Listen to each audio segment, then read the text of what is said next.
இன்னைக்கு நடக்கக்கூடிய திருச்சி மாவட்டத்தில் நடக்கக்கூடிய இந்த கூட்டம் ஒரு திருப்புமுனையாக அமையும். கட்டாயமாக 2024 தேர்தலில் நமக்கு ஒரு சிறந்த வாய்ப்புனா என்னன்னா, ஒரு வாக்குறுதி பெற்றா கூட்டணியில் இடம் பெறுவோம். அப்படி இல்லைன்னா என்ன பண்ணுவோம்? தனிச்சு நிக்கிறதுக்கு தயாரா சொல்லுங்க. 40 தொகுதி பாண்டிச்சேரி உட்பட வேட்பாளர் போடுவோம். இங்க மும்முனை போட்டின்னு சொல்லிட்டு இருக்காங்க, 4 முனை போட்டின்னு சொல்லிட்டு இருக்காங்க. தமிழகத்தில் இன்னொரு முனையாக இந்த போயர் ஒட்டரினத்தை சமுதாயத்தை சேர்ந்தவர்கள் தமிழகத்தில் உள்ள அனைத்து நாடாளுமன்ற தொகுதிகளிலும் போட்டியிட தயாராகிவிட்டார்கள் என்ற செய்தியை எழுப்புவோம். அதுக்கு தயாரா இருக்கீங்களா? அதுக்கு தயாரா இருக்கீங்களா?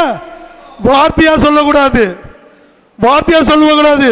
வாழ்வது ஒரு முறை, வாழ்வது ஒரு முறை. இந்த சமுதாயத்தை